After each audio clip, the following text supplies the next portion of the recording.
Your ability to use technical analysis in order to make good trading decisions and inevitably make money in any market is imperative. It's something you cannot do without. And if you do not understand some parts of technical analysis, or if you don't know how to use them correctly, then that is likely a huge reason that you are currently either losing money as a trader or struggling to create profits over time. So for that reason, what I want to do in today's video is show you everything you need to know about technical analysis. We're going to be going all the way from what a candlestick chart is to indicators, support and resistance, trend, all the way to entry patterns and how to take stops and targets. We're dissecting everything today. In this video, I will be pouring all the knowledge about technical analysis that I have gained over the past decade of my own trading career into one video. And since I'm doing that for absolutely free, it would be awesome if you could just smash that like button for me to help out with the YouTube algorithm. If you are new, go ahead and click that subscribe button because we come out with content like this each and every week. If you're already subscribed, welcome back. You know what's coming. I'll see you after the intro and disclaimer.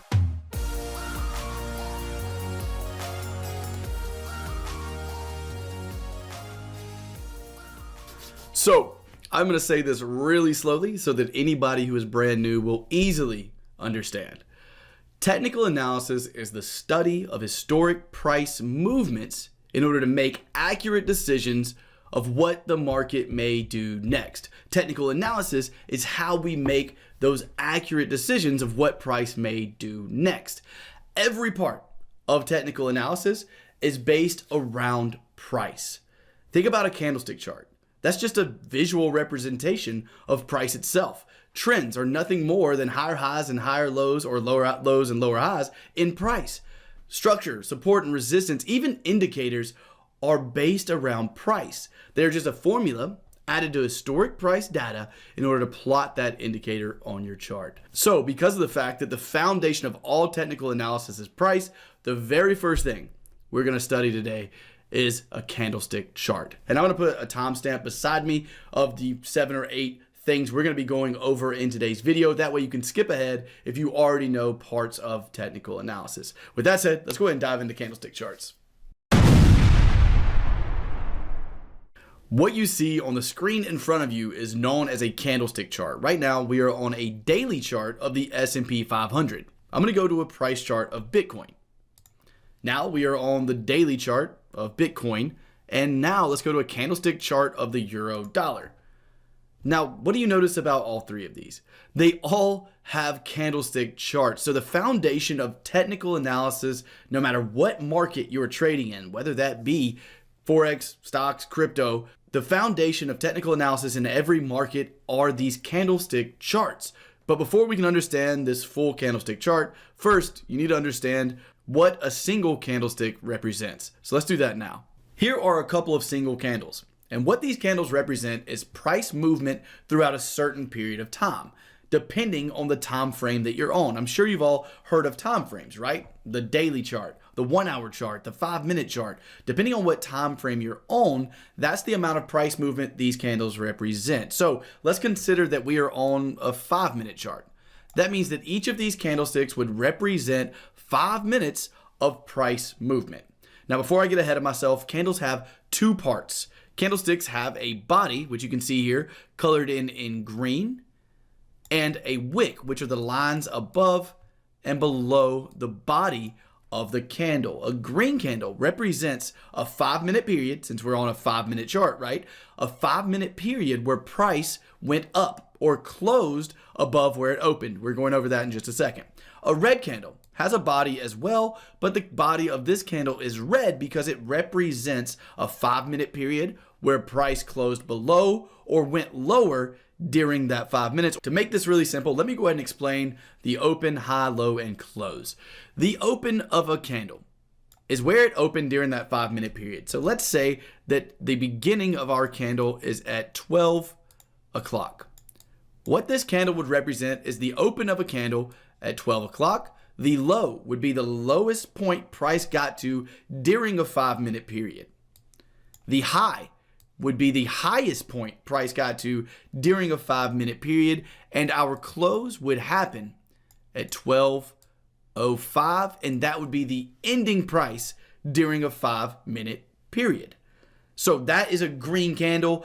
A red candle represents when price went down during that period of time. So for a red candle, we would have an open at the top of the body. This is the only difference between the two candles. The open is at the top of the body of a red candle because during a red candle, it represents a period where price closed below where it opened or went lower during, let's say, a 5-minute chart.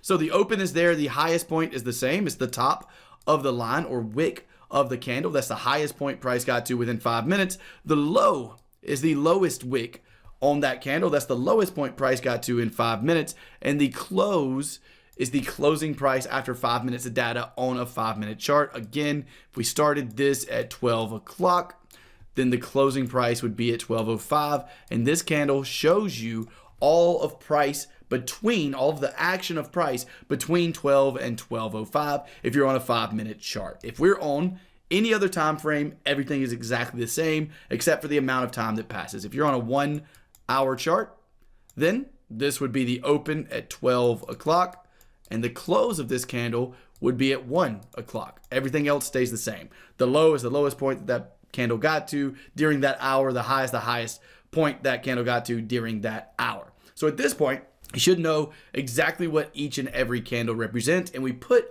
a large amount of these candles together in order to interpret what price is likely to do next by identifying trends and areas of value, identifying entry patterns, which is all stuff that we're going to go over right now. So let's dive down to a chart, take a look at a couple of live examples of single candles, and talk a little more about trend, areas of value, and the way we can use candlestick charts to predict what the market may do next with a high degree of accuracy.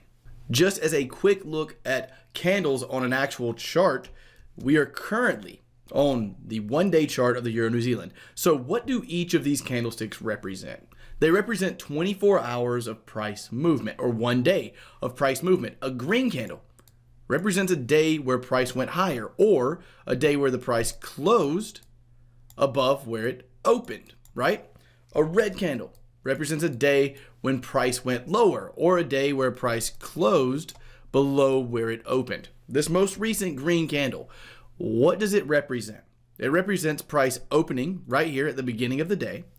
The lowest price that price got to is the bottom of this wick. The highest price that price made during that 24-hour period is the top of the wick right here. And the close of that day is the top of the body of that candle. The opposite is true for a red candle. So now that we have that, let's move on to how we can use a large amount of these candles in order to identify a trending market and make accurate trading decisions. So if you had to take a guess of what trend the Euro New Zealand was in, which is the chart that is in front of you, what would you say? Uptrend, downtrend, or consolidation? Hopefully you were able to say an uptrend. And simply put, an uptrend is nothing more than when a candlestick chart is consistently making new highs and then higher lows, followed by new higher highs, new higher lows, new higher highs, new higher lows, new higher highs, new higher lows, and so forth. This higher high and higher low situation is what is referred to as a trending market. In this particular situation would be an uptrend. Now, the reason we utilize a trending market is because it gives us more accuracy on our trades. You've probably heard follow the trend before, and most beginners will gravitate towards trend trading for good reason. Again, it adds accuracy to your trades. It can make for better reward to risk setups.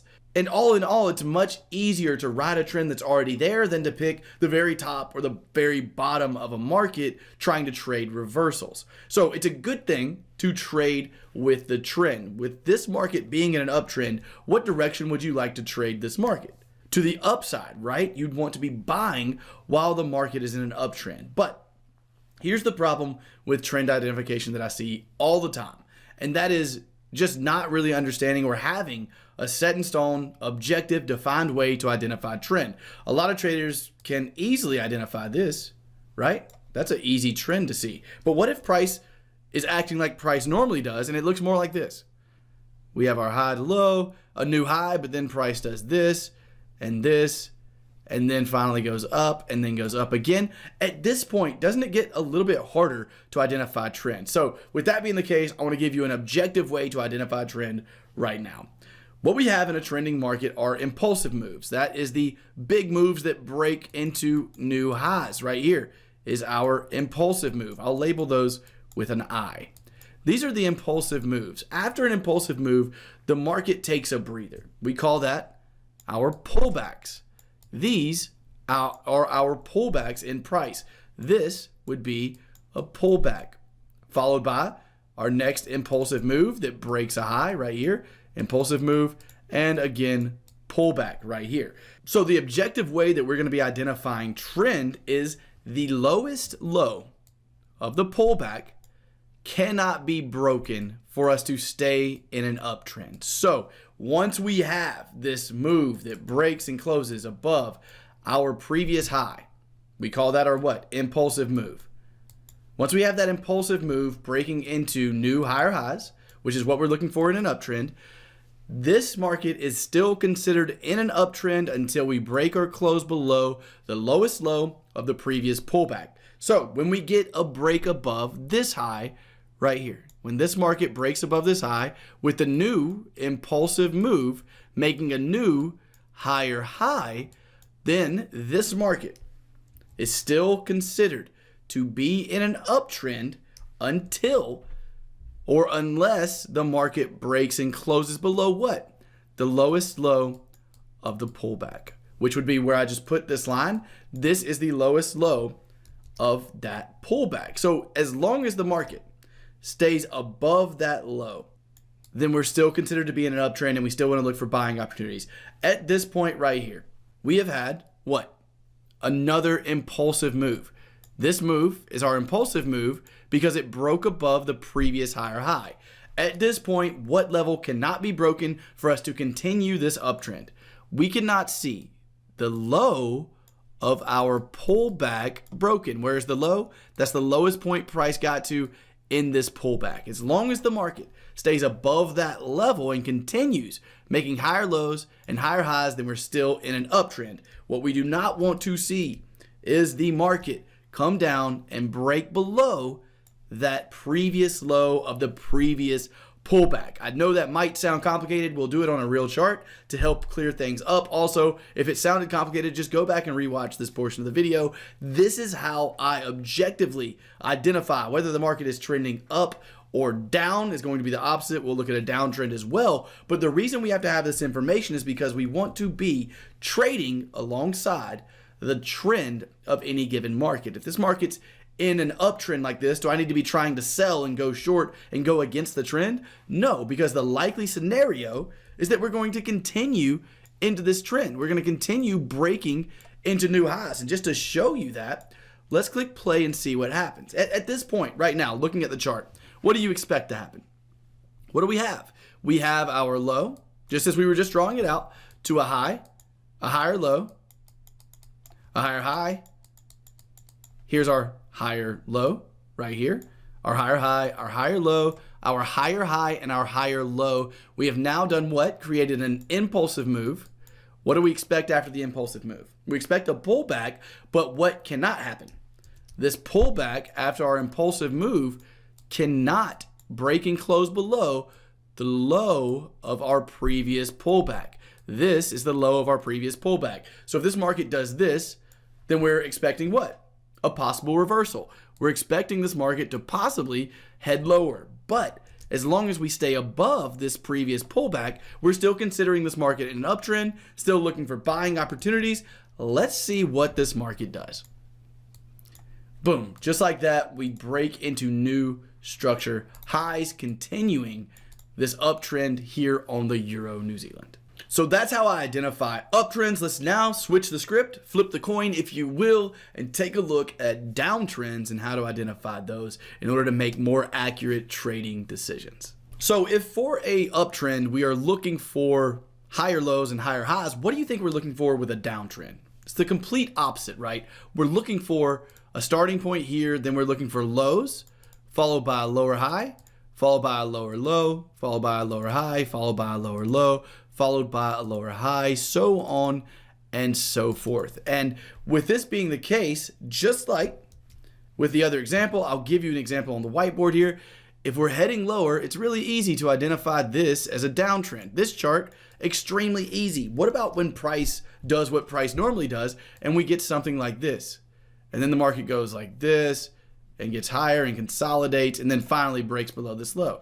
Well, now, since we just went over this, you know that this is still a downtrend unless what happens? Just like an uptrend, we have our impulsive moves here, followed by pullbacks. What we do not want to see is the market break and close above the high of the previous pullback in a downtrend. If that happens, then we're considering that a possible reversal. But as long as that doesn't happen, then we are still in a downtrend. And what kind of trading opportunities are we looking for if this market's heading down? We're looking for selling opportunities as long as the market continues to head in the downward direction. So that is my objective way of identifying trend. And at this point, you have a lot of knowledge you've gained throughout this video. You now understand candlestick charts. You understand how to identify a trending market, whether that be up or down. So if you've already gained value, why not go ahead and smash that like button for me? And what we're going to do now is talk about how to find high probability areas of value using structure, support, and resistance. See you there. Support and resistance are simply areas in the market that price is likely to react from. Support is an area in the market that price is likely to have a bounce up from or be supported by, whereas resistance is an area in the market where the price of an asset or currency pair or crypto or stock is likely to fall or drop down from. These areas are based on historic price and based on other areas of support and resistance we can see in historic data. And those are based on the decisions of all other market participants. We're not going to dive into the psychology of support and resistance in this beginner video, but these areas of support and resistance are useful for three main reasons. You can use them to spot possible reversals. You can use them as entry points on trend continuation trades, and you can use them to help you determine your stops and targets. So what we're going to do right now is go over a couple of those. As I said earlier, most beginners are going to gravitate towards trend continuation trading. So what I'm going to do is show you how to use these areas of support and resistance to make better trading decisions while in a trending market. And I'm going to go over how to use them to help you set your stops and targets. So let's go ahead and dive into some charts and talk about support and resistance and how they can help us make better trading decisions. Using support and resistance as entry points in a trending market is very simple if we build on what we already know from the previous lesson about trend. If we were to draw out a trending market, it would look something like this. Low to a high, pullback, break above, a little bit of consolidation, not crossing that previous pullback low though. So what are we still in? An uptrend, right? Continuing, then pulling back, continuing up, pulling back, and continuing higher. In an uptrend, the likely scenario, if we're going to continue in this uptrend, and one of the best ways to look for possible support and resistance trades is to look at the previous level of resistance that was broken to become support. This is how we use support and resistance for entry points in a trend continuation model and in a trending market is by using that previous level of resistance as possible support. Let's do a bearish example. In a bearish trend, the trend would look something like this, right?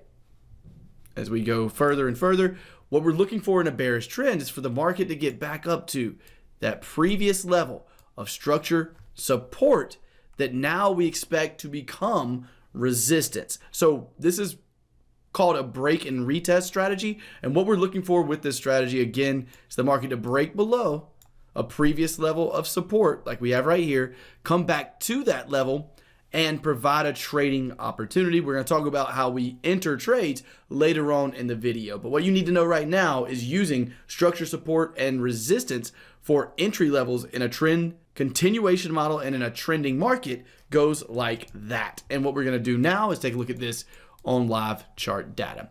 Here we are on that same Euro New Zealand chart. What did we just discuss? Well, we want to see the trend start. So we have our low to high, higher low, followed by our higher high.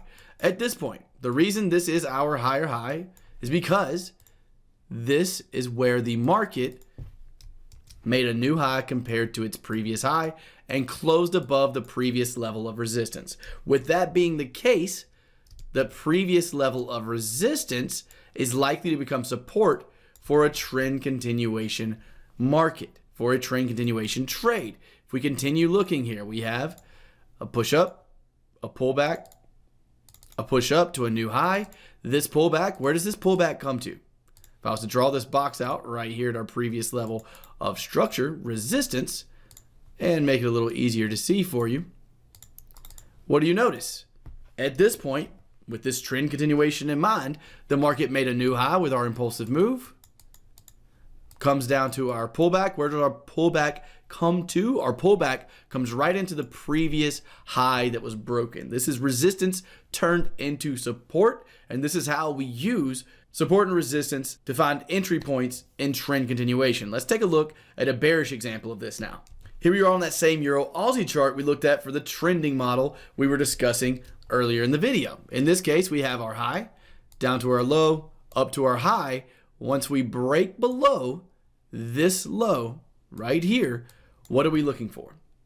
In a bearish trend, after we break that low, we would be looking for a pullback, and let me delete these lines to make it easier to see, into that low, just as we have right here, and a continuation of the trend afterwards. As you can see, this market pulls back right into the previous area of support. It does become resistance, and this market continues pushing down. This happens over and over again and looks to be happening right now on live chart data here on the Euro-Aussie. Let's draw that out so you have a complete comprehension of how to use support and resistance to find entry points in trending markets. We have our high to our low, our lower high. What happens? We break below what?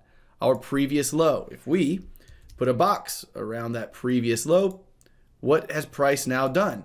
Price has now came back into that previous support level that now is what?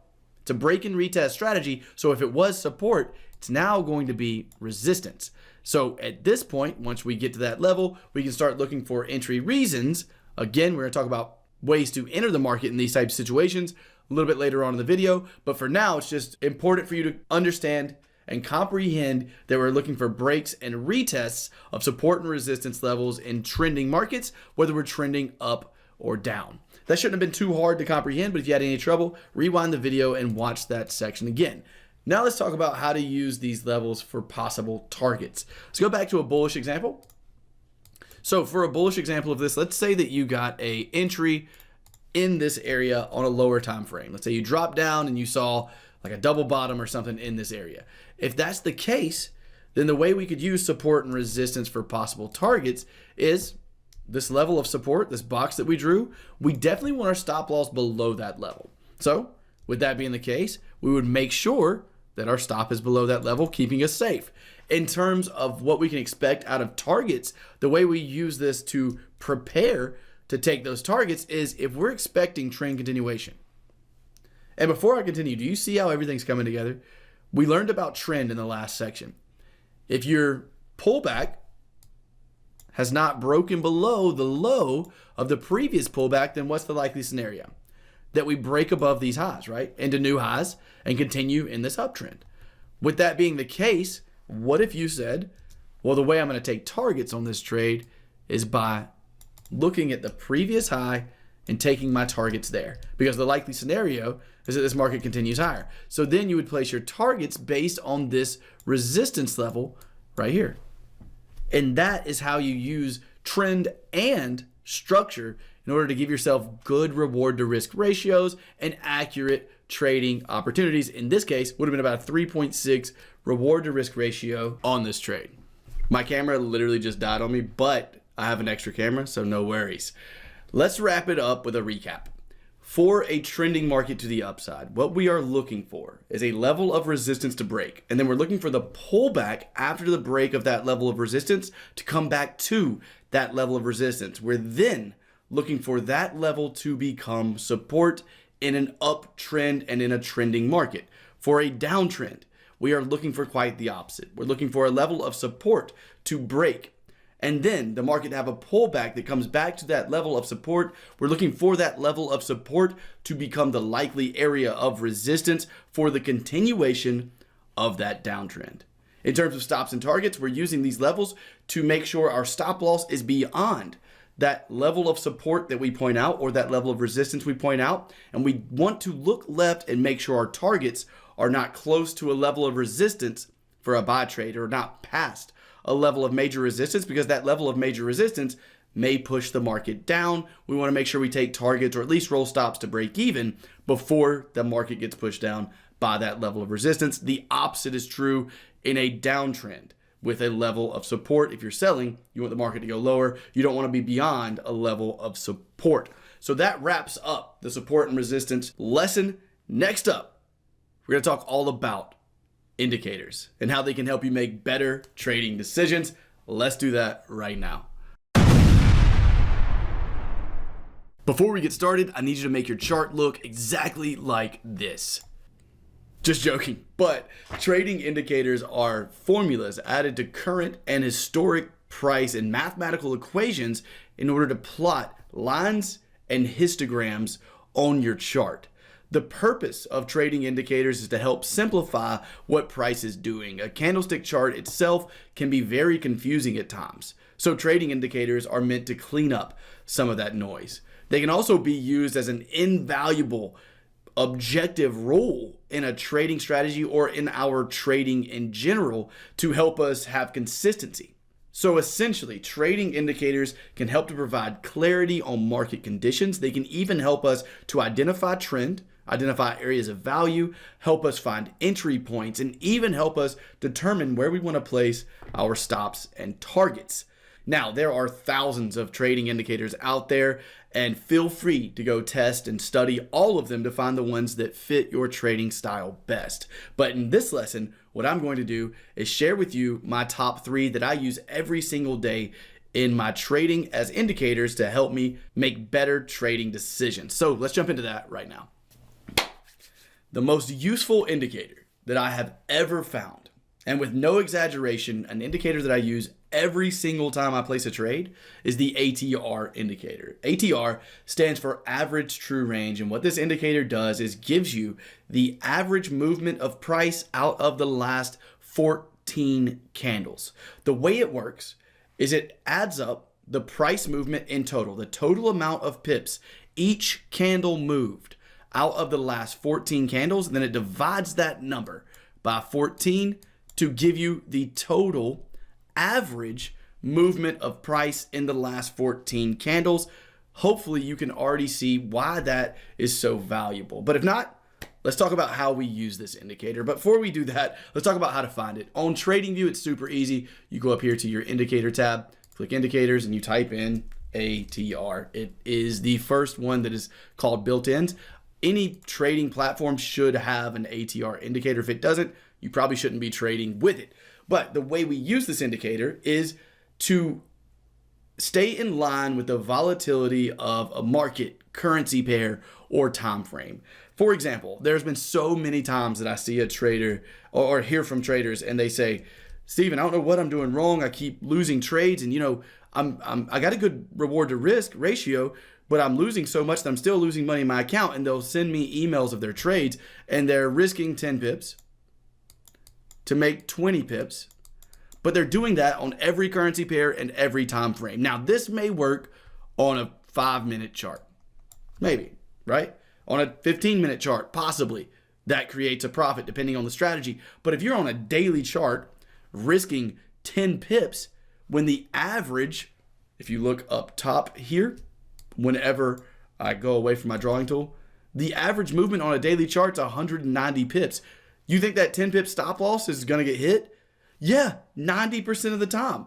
90% of the time you're going to lose that trade because you're not in line with the volatility of the time frame you're on. The same thing goes for different currency pairs. For example, the euro pound in the currency world is a currency pair that has a very small amount of movement per candle. On the daily chart, we're looking at 50 pips. Again, look up here at the circle, right at 48 pips. that's a full day of trading on average for the euro pound. Whereas the pound New Zealand on the same chart, look at this day, 160 pips. So do you think you need to be using the same exact stop loss when these two markets are moving so differently? One moving in tiny amounts per candle, one moving in huge amounts per candle? No, so that's why we need the ATR indicator to help us stay in line with the volatility of a certain currency pair or a certain time frame to keep from getting wicked out by the market. If you've ever been wicked out of a trade, a lot of that could be because you're not following the volatility of a certain market. So now let me move on and show you how I actually use this in my own personal trading. So based on what you've learned so far in this video, what trend is the Aussie Canada in right now? Well, we've had a high, down to a low, up to a lower high, down to a lower low. With that being the case, are we in a downtrend? Yes, we are. And in terms of structure and support and resistance we look for while in a downtrend, what are we looking for? We are looking for the previous level of support to become resistance in a downtrend. And we haven't gone over this yet, but we actually have a nice inverted hammer here, or a nice shooting star candle, whatever you want to call it. I don't really worry about the names of them. This candle has a long wick to the top side. Again, we're going over candlestick patterns actually in the very next lesson. But right now, what I want to show you is how I would use the ATR to help me predict stops and targets in terms of how I would use that indicator to place those. Let's go ahead and put a position tool on the chart. Right now, the ATR, if you look in the top left corner of the screen, right up here, is 67 for the Aussie Canada. If the ATR is 67, what I want to do is make sure that I'm at least one ATR above the swing high of this current pullback to give the trade breathing room. So if up to that high is 30 pips, as you can see right here, this is up to the swing high, then I need to add 67 pips to that. That would be a 97 pip stop loss. Now, I know that I said we shouldn't be looking past levels of support like this in order to take targets, but in this situation, let's just do it anyway. And with that being the case, I may say something like, I expect this in terms of targets, right? This was how I use it for stops. I make sure that I'm at least one ATR above the swing high or below the swing low if I'm shorting versus going long. Now, for targets, I may say I'm expecting the market to move 2 times the ATR indicator. So what's 2 times 67? 134. So now I can have a 134 pip target. And again, this would work better if there wasn't a level of structure in the way, but for the purpose of the ATR indicator, just go with it. And that sets me up with a 1.4 to 1 reward to risk ratio. This is how one of the ways that I would use the ATR in order to place stop losses. Another way you can do this is by simply, this is a more simple way, is by saying, okay, I want a stop loss that is 2 times the ATR indicator from my entry. So that would be 134 from entry, right? And in order to get a 2 to 1 reward to risk ratio, I want to have a 4 times ATR indicator for my target. 134 times 4 is 268. And that would be a 2 to 1 reward to risk ratio. And that would be the way your trade setup looks. At this point, you're giving yourself room for your stop loss and you're accounting for the volatility of the market in terms of finding targets as well. Those are the 2 ways I like to use the ATR indicator. Let's now move on to the next favorite indicator that I have, the second most valuable in my opinion, which is moving averages. Moving averages are exactly what they sound like. It is the average movement of price over a certain period of time. So the red line you see on the screen right now is the 20-period moving average. What that means is that this indicator took the closing price of the last 20 candles and then divided that number by 20 in order to plot this line on the screen. If this moving average was to be 50 periods or look back period or length, whatever it's defined as in your trading platform, it may be slightly different. If it's 50 though, what does that mean? That means that this indicator took the closing price of the last 50 candles, divided that by 50, and that's how you get this line on your screen right here. Now, in order to plot this on the chart, it should be self-explanatory, but you just go up to indicators. Here on TradingView, it's very easy. You type in moving average, without that weird vocal tone, and then you go down to moving average and just plot it on the chart. Now, there are three main ways I use moving averages. Let's go ahead and dive into those right now. The first way that I like to use moving averages is to help me define trend. So earlier in the video, we talked about candlestick charts and a defining trend with swing highs and lows. As I said about indicators earlier, though, indicators are there to help you clarify what price is actually doing. So a moving average is a great objective way to define trend. The way you would do that is if price is trading above whatever period moving average you choose. For short-term trends, the 20 works great. If price is above the 20, then I am in an uptrend. And I'll do an example on the screen now for if price is below the 20, then I am in a downtrend.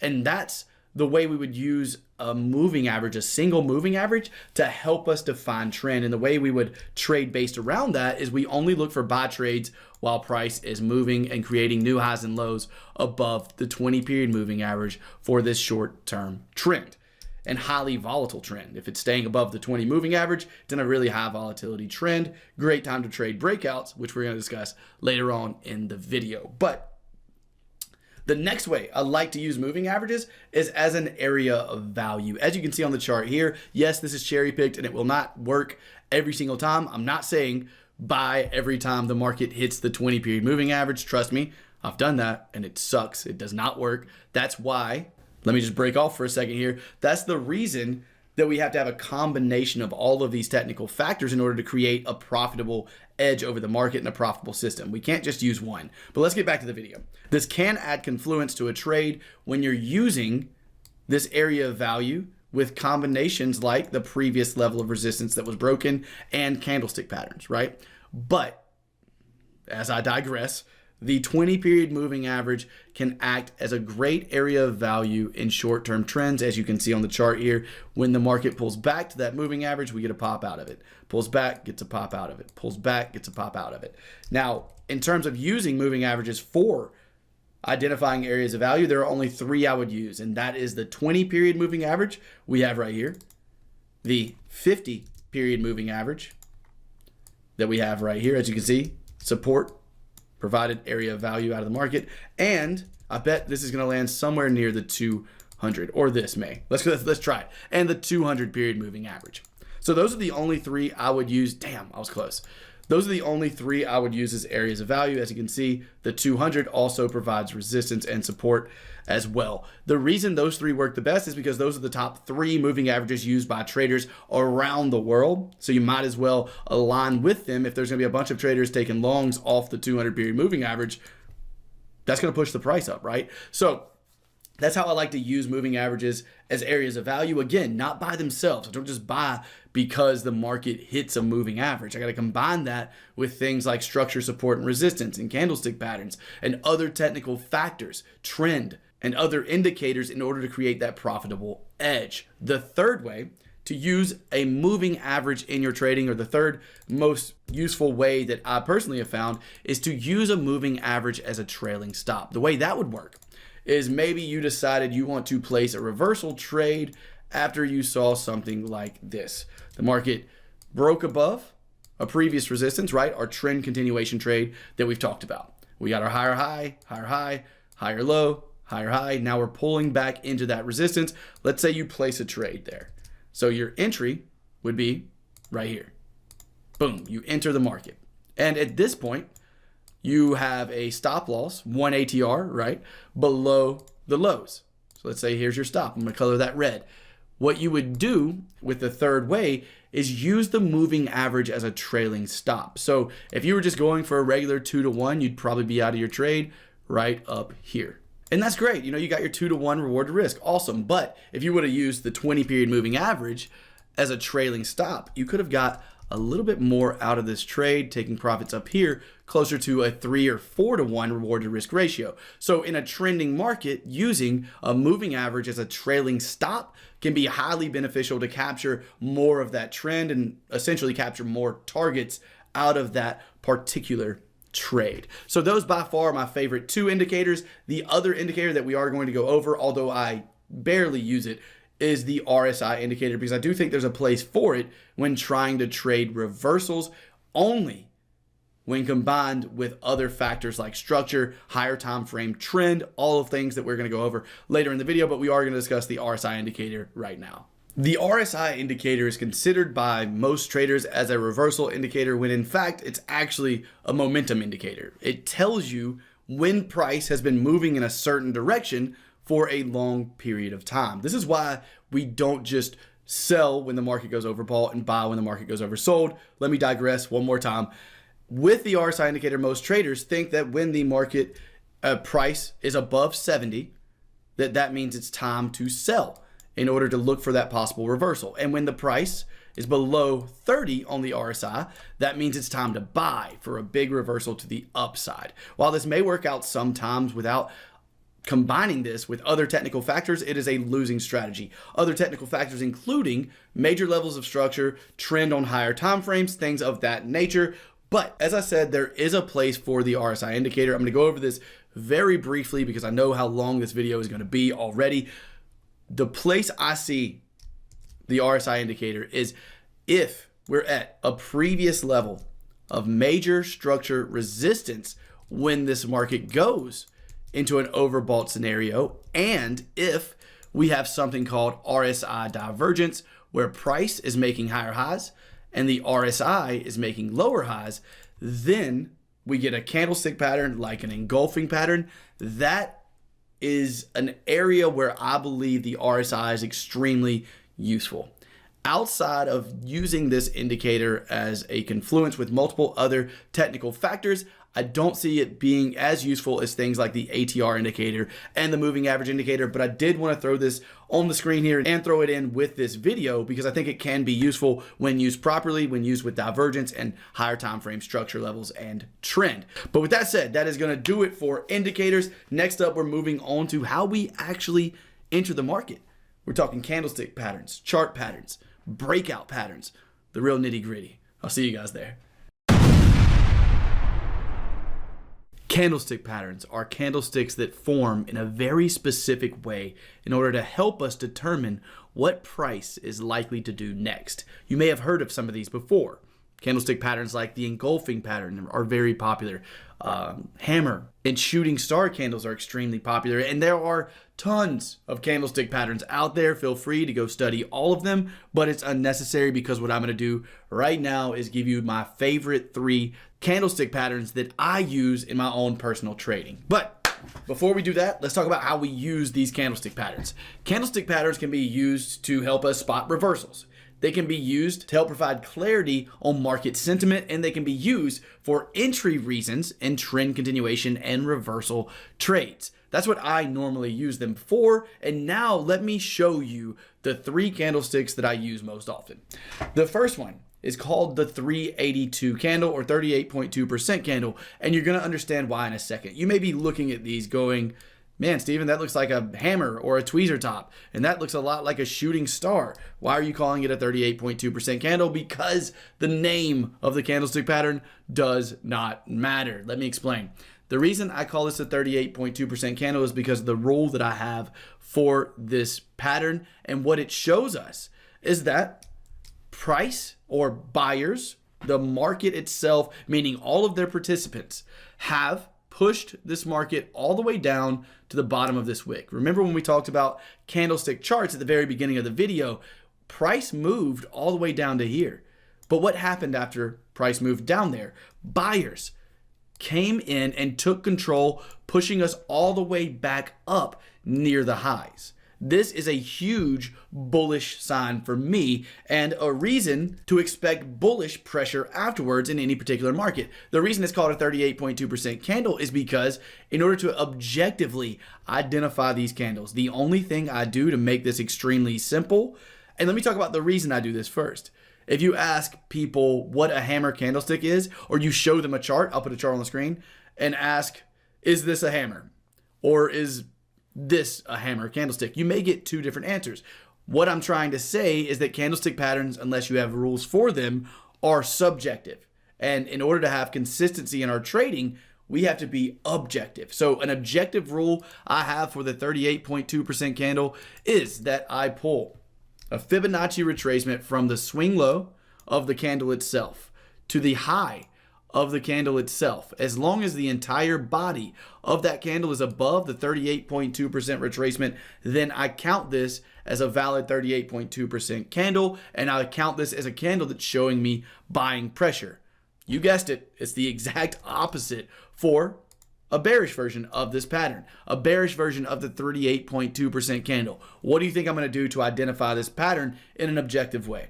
I'm taking a Fibonacci retracement from the top of that candle, the high, down to the low, and as long as the entire body of that candle is below the 38.2% retracement, then I know that selling pressure is likely to come into the market. Again, the way we use these types of candles is if this was to occur at the top of an uptrend, it might be a sign of a reversal. If this was to occur in a downtrend on our pullback, it might be a sign that we're about to continue in trend. We're going to talk about that on a live chart after I go through the other two candlestick patterns. So next, after the 38.2% candle, we have the engulfing candle. This is a candle you've probably heard of and you may already know how to identify, but in the Forex market, the way I identify an engulfing candle is a candle that has a larger body than the previous candle and that changes colors. So for a bullish engulfing pattern, I need to see that the previous candle was red, that the next candle is green, and that the green candle has a larger body than the previous candle. That is a bullish engulfing candle for me. We'll take a look at a bearish engulfing on a chart, so I'm not going to have to do that right here. So next up, we have the close above and close below candle. Again, all of these candles are used in the same way. They're all either going to be used to help you identify reversals, market sentiment, or help you enter on trend continuation trades. Here we have close above and close below candle. Pretty self-explanatory. But a close below candle would be a candle in which the close of that candle is below the low of the previous candle. As long as that happens, that to me is showing selling pressure, and the opposite would be true in the bullish direction. We would have a close above. Again, we'll take a look at that down on the chart. But right now, let's go take a look at a few live examples of the 38.2% candle first. So here we have a good example of a 382 candle or 38.2% candle. And what I want to do is explain to you how all of these things are already coming together, and we haven't even hit the end of the video yet. What have we learned about trend? Trend is when the market is making new higher lows and higher highs. What have we learned about indicators? When the market's above the 20-period moving average, we are in a highly volatile uptrend. What have we learned about support and resistance? The previous level of resistance is likely to become support, right? Now, with all of that in mind, what did we just learn? A specific candlestick formation called the 38.2% candle. Look right here. Does this candle have a long wick? Let's talk about the psychology behind it really quickly. The candle opened here. Sellers pushed it all the way down to the bottom of the wick, but buyers took back over. As soon as that happened, as soon as the sellers said, we're pushing this market down, buyers said, hell nah, we pushing it back up. And they did. We close up here closer to the highs. This happened while in an uptrend and at our area of value being this previous resistance level. Now, let's make sure this is a 38.2% candle. We have to use a Fibonacci retracement. We're pulling it from the low of the candle to the high of the candle. And once we do that, is this candle, the entire body of it, above the 38.2% retracement? It is. Therefore, objectively, we have a reason to enter this market. That's what I was talking about when I said these can be used for entries into a long-term trend. So in this case, we have a long-term uptrend. We have a market at an area of value, and we get our specific entry reason showing us buying pressure. Now, again, we're combining everything. So let's put on our position tool. What if we say, okay, one ATR, how do we play stops? With the volatility of the market that we're trading. Right now on the Aussie Canada daily chart, the ATR or average true range is 66. So Let's go down to our swing low. Our swing low is right at 47 pips. That plus 66 is 113 pips. So we have a 113 pip stop loss on this specific trade. And let's say we want to use 2 times that ATR as our target. 66 times 2 is 132. So move that up to 132. And we now have our trade set up. Let's click play and see what happened. Boom, hit targets, no problem for about a 1.2 to 1 reward to risk ratio. I wanted to do that entire scenario just to show you how everything is coming together. If you like that, then make sure to go ahead and smash that like button. You've been watching this bad boy for like 45 minutes now. I know you've gotten at least some value out of it. So go ahead and click that like button for me. Go ahead and comment as well if you're still here, because that is amazing. All right, so that is our 382 candlestick pattern. Let's talk about how we can use it for reversals. And just to show you that it doesn't always work, I have no idea. I've not looked at this data yet. This might work as a reversal and it may not. But right here, what do we have? We have a 382 candle at the top of an uptrend. If this market happened to be overbought on the RSI, check it out. It is. Combining other technical factors, looking left for resistance. We're not quite at a level of resistance right now, but this would be an example of the 382 candle. And why would it be an example of that candle? Because if I pull a Fibonacci retracement from the top of this candle down to the low of this candle, is the entire body below the 38.2% retracement. Yes, this is showing us selling pressure. In the same way, we would set our stop loss 1 ATR above this candle here, and then have a target somewhere near these levels of support. May not work out. Or then again, if we had our targets down at this level of support, then it would have worked out. We would have hit those targets right here. So this is how we can use the 38.2% candle to help us with entries on trend continuation trades and to help us identify possible reversals. Let's take a look at a couple of live examples of the engulfing candle as well as the close above, close below candle, but essentially they all have the same use. They're all going to be used either to spot reversals or as possible entries in trend continuation trades to ride the trend up even further. Let's go ahead and look at the engulfing candle on live charts right now. While we were on the whiteboard, we looked at a bullish example of the engulfing candle. So here we're going to look at a bearish example. And again, I want you to see the things that are coming together on this trade. It is a winning trade. Yes, it's cherry picked, but it has a very good merit behind it because of the fact that, let's do this one more time. What kind of trend are we in right now?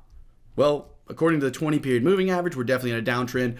Price is below it. Are we making new lows and new lower highs below the 20 period moving average? Yes, we are. Here's our last low, new lower low. Here's our last high, lower high. This could be our next lower high. We are at what? The 20 period moving average. Is that an area of value or possible area of resistance? Yes, it is. All of those coming together, and then the entry pattern we can try to use in trend continuation type trades is what? This engulfing candle. As you can see here, an engulfing candle, as I explained earlier, is just a candle in the Forex market at least, whose body is larger than the previous candle, and I need a color change. Green to red, that's a color change. Is the red body larger than the green body? It is, therefore we have a valid bearish engulfing candle here for possible entry into this trend continuation setup, pushing the market further down and showing us selling pressure. Next up, we're gonna take a look at an example of the close above candle. Let's take a look at that now. Here's a good example of a close below candle. This big red candle, what happens here? We close below the low of the previous candle, and we do so, the where is very important. Like I said, you wanna do it in areas of value, right? We don't wanna just trade random close above and close below candles. That's not a profitable strategy. We have to combine a number of technical factors in order to create a profitable strategy. So in this case, what we have is the top of an uptrend. This market's been heading higher. What you can't see yet, we know this is a valid close below, right? You understand that, I hope, that a close below is nothing more than a candle that closes below the low of the previous candle. The opposite's true for a close above. But I want to show you how everything comes together yet again, because this happening in the middle of nowhere, like it did right here, is irrelevant. I'm not trading this just because we have a close below candle. No, I want to trade these in areas of value such as previous levels of resistance. As you can see, my my gray box here is showing that this was a level of previous resistance that pushed the market around a ton. now that we're back to this level, I have an area of value. This is another good example of how to use the RSI indicator. Here we have a overbought situation. And what do we have? We have higher highs on price, but what's the RSI doing? If you'll remember from the indicators portion of the lesson, what we were talking about in terms of divergence is higher highs on price and lower highs on the RSIs. Is that what we get here? Yes, it is. So with all of these factors coming together, it's a pretty good opportunity to try to use our close below candle as an entry on this trade. Doing so would look something like this. We have an entry at the close of that candle. The ATR is 77. So we have 98 plus 77. We're going to go 177 to make this easy math. 177 for our stop loss. We're going to put a target down at the previous level of support, which is right here. And we're going to click play to see what happens here on this specific trade. As you can see, the market pushes down. Now, here's a good reason why we use that ATR for our stop loss. If we used a 10 pip stop above our swing high, do you see how easily we would have been stopped out by this wick? Instead, we used the ATR indicator, combining all of our good technical factors to help us have a positive trade here. So with that said, that's going to do it for the candlestick patterns portion. And next up, something I like even more than candlestick patterns, and that is chart patterns. So stick around, I'll show you my favorites and how I use them in the market to help you better understand the entirety of technical analysis, even more so than you already do. I'll see you in just a second. Unlike candlestick patterns that form with between one to maybe a few candles, a chart pattern is going to form with between 10 to maybe 50 candles. And what they are identifiable patterns that, like candlestick patterns, can give us an indication of possible reversals, can give us an indication of market sentiment, and can help us identify possible entries in the market.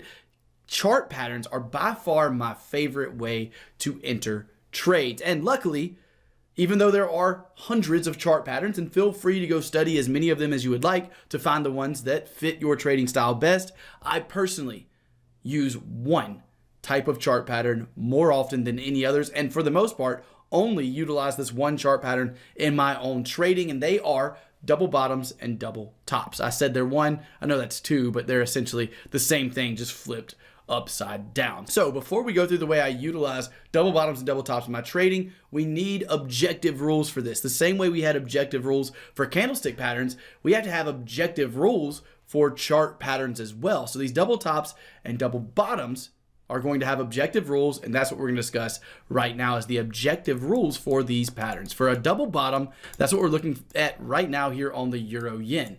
For this pattern, what I'm looking for, and the way it looks on a chart, sorry I didn't do that before, the way it looks on a chart is a market that comes down, creates a level of support, then bounces up to a level of resistance. But instead of continuing down in this downtrend, we come down, we retest this level of support, and we're supported yet again. So much so that we push up enough to break and close above what is called the neckline. So this is bottom number one of a double bottom, bottom number two of a double bottom.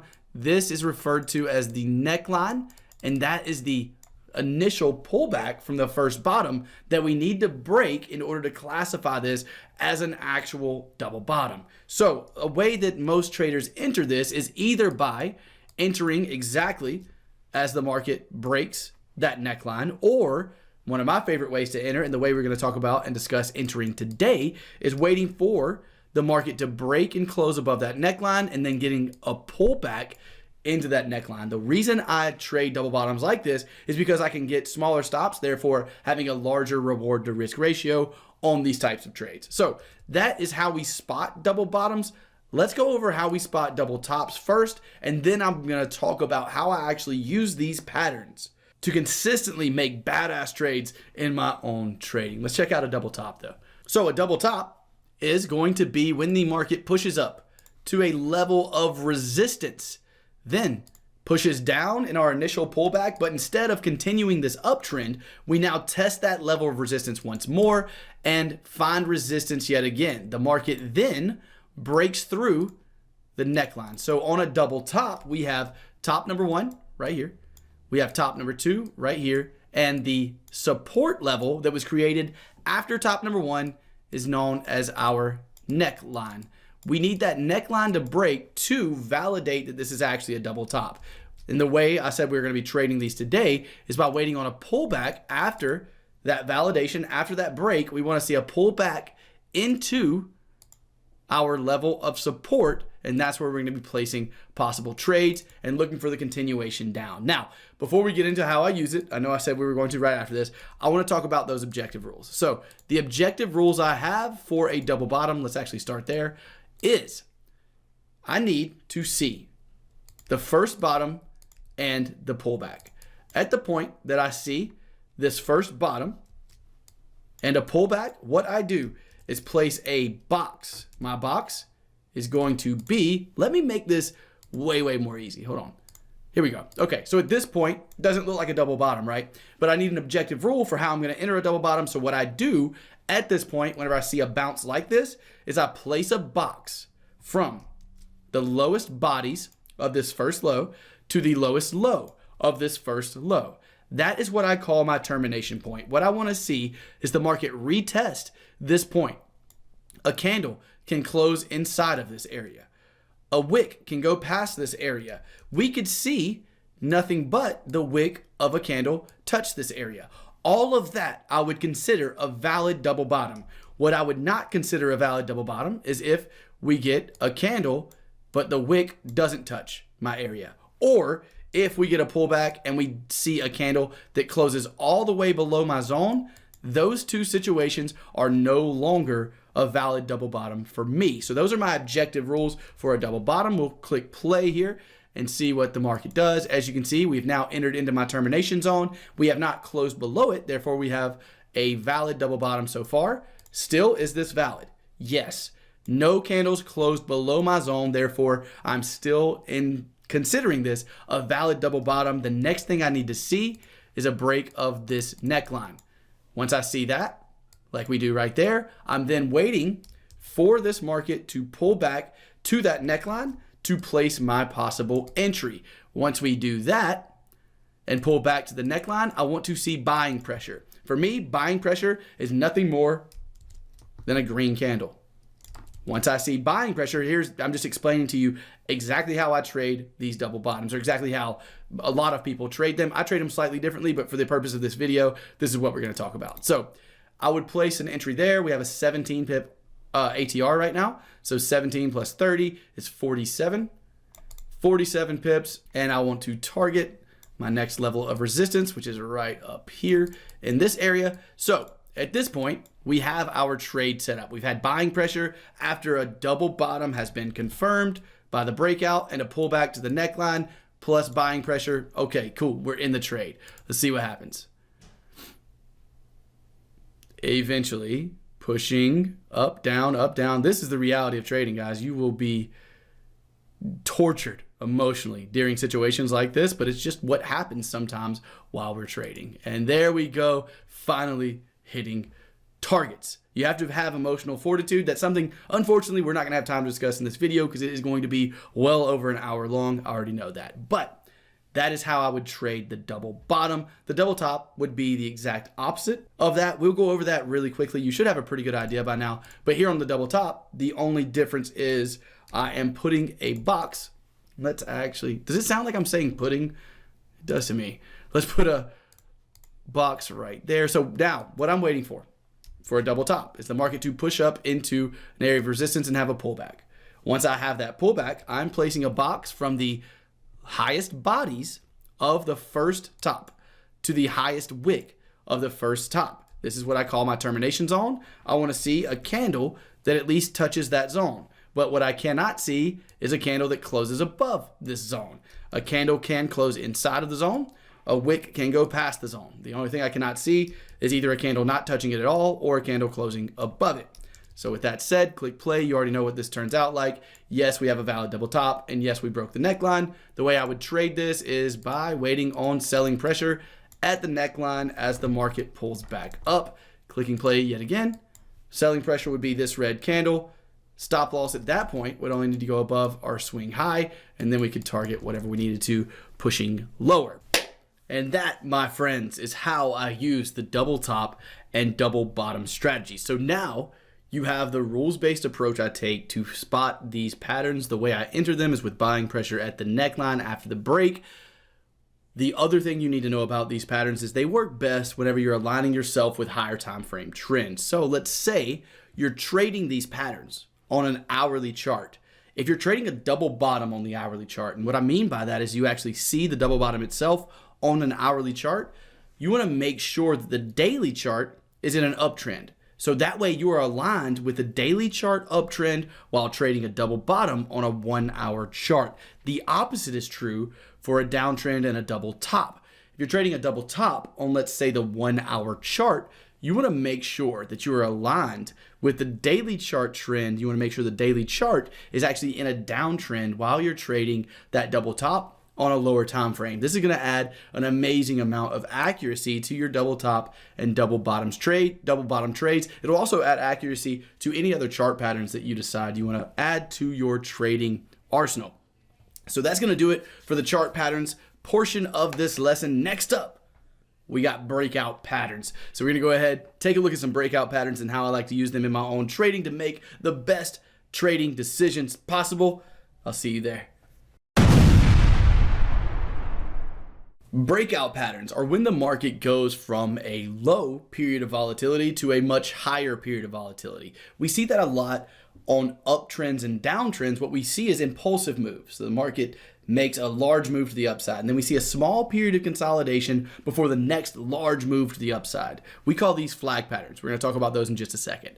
We also see this in the form of what I trade and call, and what is called, I guess you could say, ascending and descending wedges. What this means, an ascending wedge, is when price has a level of resistance that it cannot get above, but as it's testing that level of resistance, the support level is rising. So that means that buyers are coming in sooner and sooner at higher and higher prices till eventually that pattern breaks out to the upside. And a descending wedge is the opposite. We have a level of support. We have lower highs coming in, showing that sellers are stepping in sooner and sooner at lower and lower prices. And eventually that breakout level gives way to what we call an ascending and descending wedge breakout pattern. Those are the two breakout patterns I personally use the most. There are many more breakout patterns that you are free, like everything else in this video, to go study on your own. But I want to talk about the ones I'm actually familiar with and the ones that I personally use. So let's take a look, first off, at flag patterns. So let's talk first, how do we use flag patterns? We now know what flag patterns are. How do you use them? Well, I use them to capitalize on volatile trends. What did we talk about earlier? A volatile trend oftentimes stays above the 20 period moving average. As you can see on the chart here, we have price staying above the 20 period moving average. So the way I like to use a flag pattern is if we are staying above the 20 period moving average and we've just had an impulsive move to the upside, then I want to draw out a flag pattern on my period of consolidation. After that period of consolidation, we get what is known as a breakout candle. This breakout candle breaks the top trend line of that period of consolidation, and this is when most traders decide to enter on a flag pattern trade. I'm going to give you some specific rules in just a second, but let's take a look at one more example. We have another situation here where the market's continuing in trend. We make an impulsive move that breaks above previous resistance. We then see this market have a period of consolidation, this pullback that, as you can see, looks like a flag, right? We have the pull, which is normally the amount of price, the impulsive leg before the period of consolidation. We have a small period of consolidation, then we have our breakout candle, and the market continues in that uptrend. This happens time and time again in volatile trends, and that's how we can take advantage of flag patterns in volatile trends. Now, just as with everything in our trading, we need to have some objective rules here. So for me, one of the best objective rules I have found when trading flag patterns is that I want to only trade these patterns when they happen above or near the 20 period moving average. That's the only time I can actually place trades based on flag patterns, because the 20 period moving average acts as my filter for highly volatile trends. And I only want to take flag pattern breakout trades if the trend is highly volatile, because that's my best chances of having a move higher. And for stops and targets, we'll go ahead and discuss those. You should have a pretty good idea. Where do you think I would put stops and targets? If my entry candle is this breakout candle right here, what do you think I would do for stops?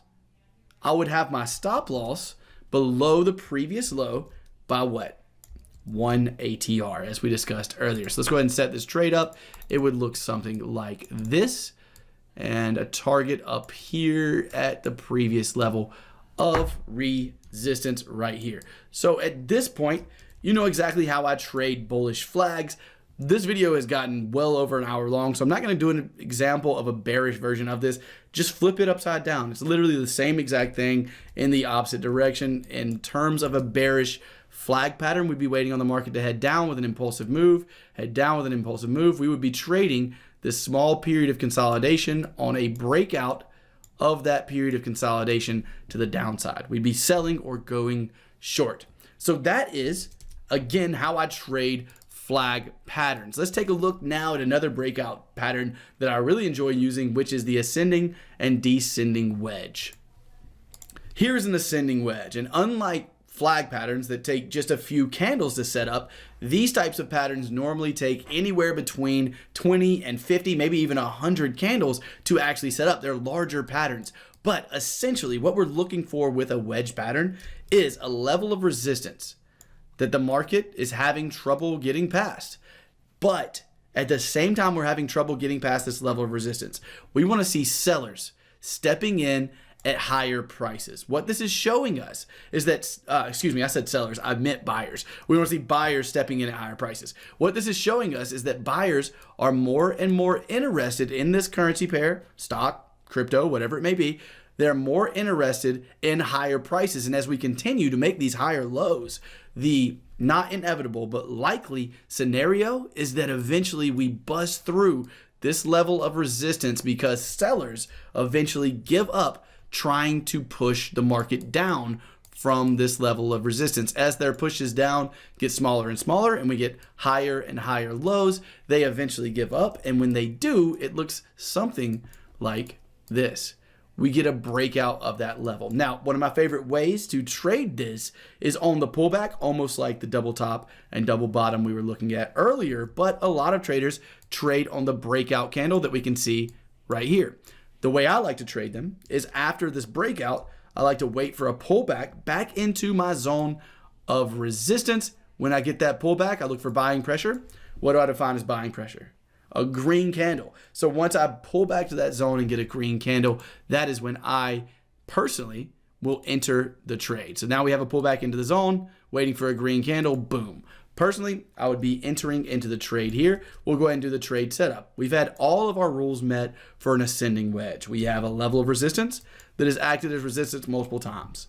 We have rising support levels coming into that level of resistance. We now have a breakout of that level and a pullback to that level of resistance. At this point, yet again, whenever I find buying pressure here, that is when I want to place a trade. Because of the fact that I waited for the pullback, I can now have a much smaller stop loss based on this previous swing low. So I have an ATR of 36 pips on my entry candle. I want to be 36 pips below my swing low. So 39, let's go 40 plus 36 is 76 pips. 76 pips would be about right here. With that being the case, where's my target going to go? Well, if I place targets based on structure, the next level that looks to be a major level of structure support or resistance is right there. So let's see what that would look like. Do I get more than a 1-to-1 reward to risk? I get about a 1-to-1 reward to risk ratio. Maybe move stops at break even when the market hits that price, right? And then continue with the position. Let's see what happens. We push up, we push back down, stopped out for break even, or we watch the market continue and eventually push higher. But that, regardless of how that trade worked out, is how I would be trading ascending wedges. And the exact opposite is true. Again, this video is getting very long. So just flip that over. What we're looking for a bearish version, a descending triangle, is nothing more than a level of support that's hit multiple times while we have falling resistance levels or falling swing highs. Falling swing highs plus the same level of support is going to give us a descending triangle. Descending triangles, once broken to the downside, are likely to continue in that direction. Personally, I wait on this pullback to come back into that level. Sometimes it doesn't happen and I miss out on some trades, but it gives me a better reward to risk setup. So I like to wait on that pullback in terms of getting a better reward to risk on these trades. So I would love to be able to tell you that this is all you need, and now you can go out there and trade and make money, quit your day job, and you'll be good to go from here on out.